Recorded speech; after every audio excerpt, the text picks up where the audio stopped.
Sabi nga ng Allah subhanahu wa ta'ala dito, wa'budullaha wa la tushriku bihi shay'an.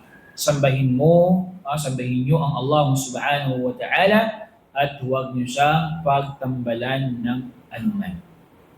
Okay?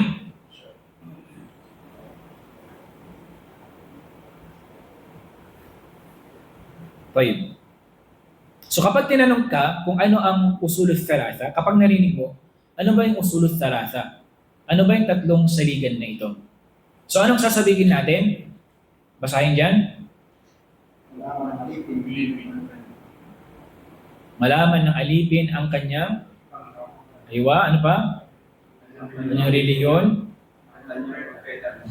Yun na yung tatlong katanungan na yan. Okay?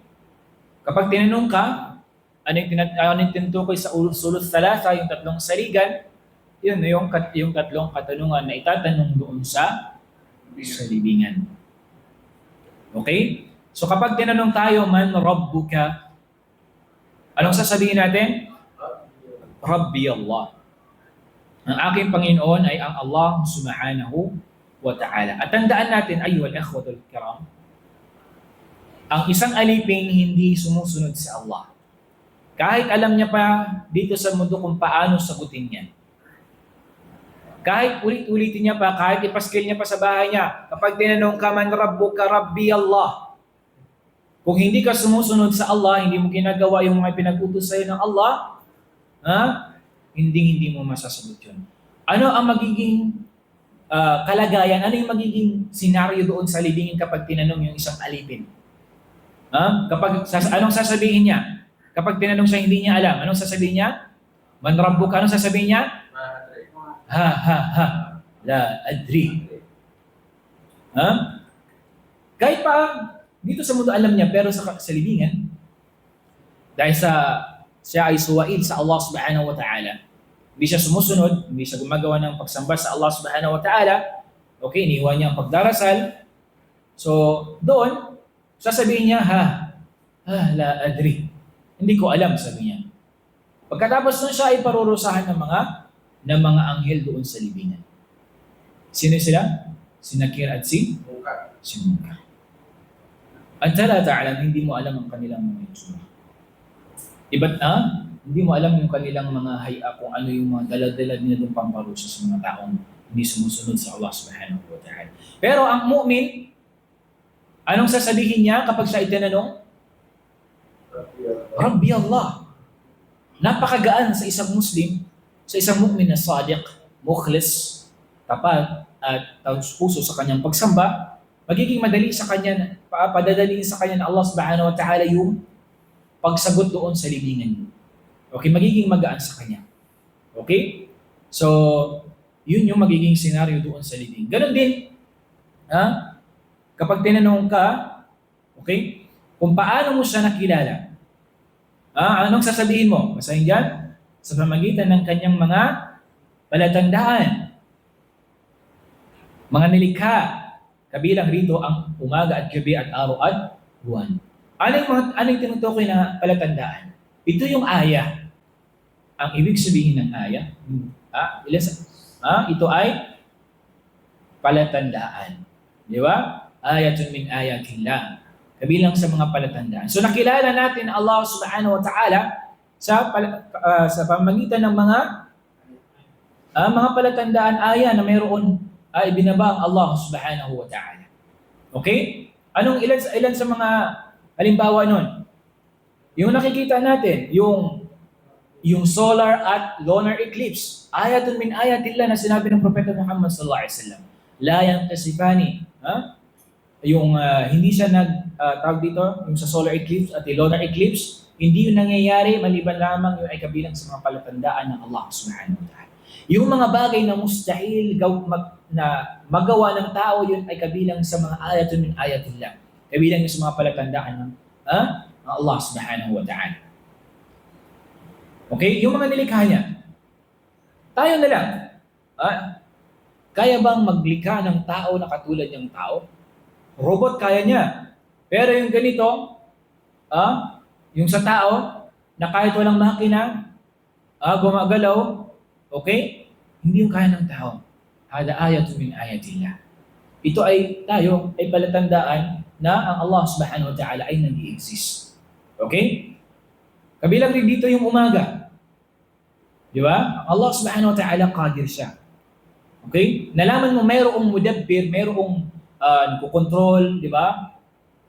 Sa umaga. Kaya umaga at gabi, mayroong umaga at gabi. At alam natin, mayroong mga lugar na walang gabi sa kanila.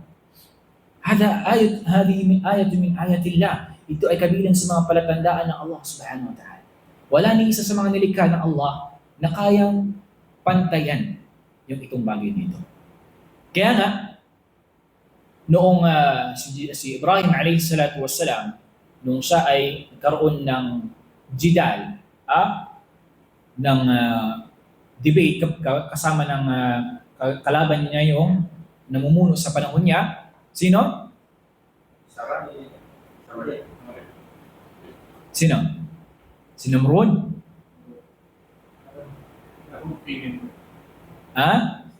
Sino? Ayo, si Namrud. Sabi niya, nung una, ito ay binanggit din mismo ng Allah subhanahu wa ta'ala. Sabi niya, Rabbi, yuhyi wa yumit. Sabi nito, sabi ng hari na ito sa panahon niya, ako rin sabi niya, ana uhyi wa umit, kaya kong pumatay at kaya kong bumuhay. Kaya kumuha siya ng dalawa, pinatay niya yung isa at tinira niyang buhay. Buhay yung isa. Anong sinabi ni Ibrahim alayhi salatu wassalam? Rabbi ya'ti bisyamsi min al-mashriqi fa'ti biha min al-maghrib. Hinamon siya ni Ibrahim alayhi salatu wassalam, Rabbi ya'ti bisyamsi min al-mashriq. Ang aking Panginoon, sabi niya, Allah subhanahu wa ta'ala, kaya niyang ipasikat ang araw sa silangan, fa'ti biha min al-maghrib. Ikaw naman sabi niya, kung tunay kang Panginoon, ipasikat mo ang araw mula sa kanluran. Pabuhit alladhi kafar. Hindi yun na kaya gawin ng hari na iyon. Dahil hindi siya Panginoon. Pagtanto niya, na hindi niya kayang pantayan kung ano yung kayang gawin ng Allah subhanahu wa ta'ala. Yung araw at buwan, di ba? Yung araw na nakikita natin, di ba? Yung buwan, subhanallah, yung sikat niya, yung liwanag na binibigay niya, di ba? Subhanallah al-azim. Kaya niyang bigyan, suportahan ng buong mundo na ito. Di ba? Kabilang din doon yung mga bituin.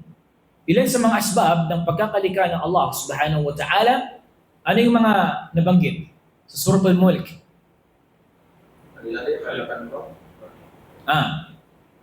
Ilan sa mga faida niya? Tawag dito, binipisyo ng mga bituin.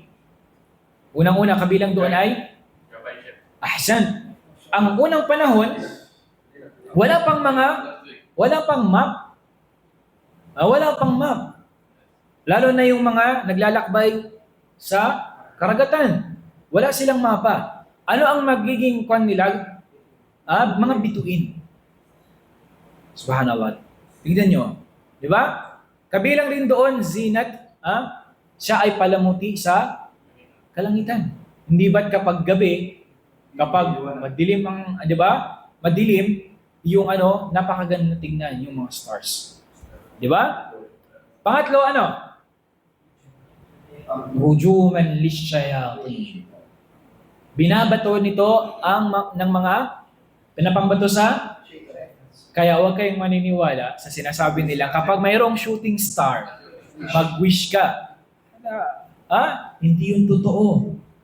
Bagkus yung nakikita yung shooting star na yun, ayon yung binabato ng maanghel sa mga saan? Sa mga jinn at mga syaitan. Aywa. Kaya hindi yung paniniwala na tinuro ng lolo mo na kapag meron kang nakitang gano'n ay mag-wish ka, manalangin ka kasi daw baka magkatotoo yun. Adala aslahu min ad-din. Walang original yun sa religion Islam. Kung gusto mong maghingi ng anong bagay, kanino mo hingi? Sa Allah subhanahu wa ta'ala. Mag-direct ka na sa naglikha, hindi dun sa nilikha. Tayo as a Muslim, kung meron tayong nais hingiin para sa sarili natin, sa anak natin, sa iba, Nagdadirect tayo sa Allah subhanahu wa ta'ala. At yun ang gusto ng Allah subhanahu wa ta'ala. Di ba minsan tayo, ayaw natin minsan kapag pinapadaan sa iba yung taong mayroong gustong lumapit sa atin. Di ba ayaw natin nun? Anong sasabihin mo? Sabihan mo yan, magdiretso sa akin. Bakit pa pinapadaan sa'yo? Huwag ka nang tawag dito, maghanap ng tulay-tulay. Direct ka na sa akin.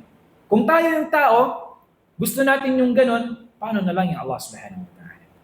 Di ba? Kung mayroon kang gusto sa buhay mo, mag-direct ka na sa Allah subhanahu wa ta'ala. Kaya nga tayo, ilan sa mga nakikita natin sa Islam na sabi niya, pa-imam, subhanallah, sorry to say, pa-imam halimbawa, ay pagdua mo ako pa-imam, na sana makapagtayo na rin ako ng ganitong mga business. Pero yung nagdudua, yung inihinga mo ng dua na yun, na kahit Juma, hindi mo makita sa masjid. Kahit Eid mo lang makita. Kung may patay mo lang makita doon, magsalam. Para maka-sideline. So, maalis.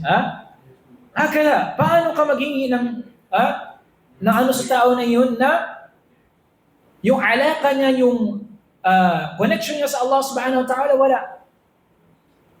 Paano yun pakikinggan ng Allah subhanahu wa ta'ala? Tayo, pwede naman tayo magsabi na, kapatid, sama mo ako sa dua mo. Pwede yun siya. Bakit? Kasi nandoon yung shurut Buhay, may qadir siya, ibig sabihin nun, may lakas siya. Okay? Walang problema doon. Pero yung, halimbawa sa mga patay, sabi mo, sa mga Muslim apo, sabi niya, ay namatay yung lolo mo doon sa libingan, tapos doon ka magdua, hindi yun makakarinig. Hindi niya marinig yung panalangin. Walau sami'u mastajaba lahum, sabi ng Allah. Kahit na marinig man nila, hindi rin nila kayang ibigay kung ano yung pangangailangan. Okay? So kung maghingi ka, doon ka sa kayang ibigay yung anumang pangangailangan. Yun ang Allah subhanahu wa ta'ala. So napakarami pang mga nilikha ng Allah subhanahu wa ta'ala dito sa mundong ibabaw, katulad halimbawa yung ba'udah. Alam niyo yung ba'udah? Mosquito. Yung mata niya, yung injection niya, hada iman ayatun min ayatillah. Ito'y kabilang sa mga palatandaan ng Allah subhanahu wa ta'ala. Yung fingerprint na meron tayo. Bala, sinabi ng Allah subhanahu wa ta'ala, bala qadirina ala an nusawwiya banana. Ang banana, hindi banana na saging. Yung banana, ang tinutukoy nun yung fingerprint na meron tayo. Subhanallah, napakaraming nilikha na Allah ng mga tao. Magkakapareho sila ng fingerprint? Pareho hindi? Hindi. Subhanallah al-azim. Di ba? Hindi magkakapareha. Ito ay palatandaan ng Allah subhanahu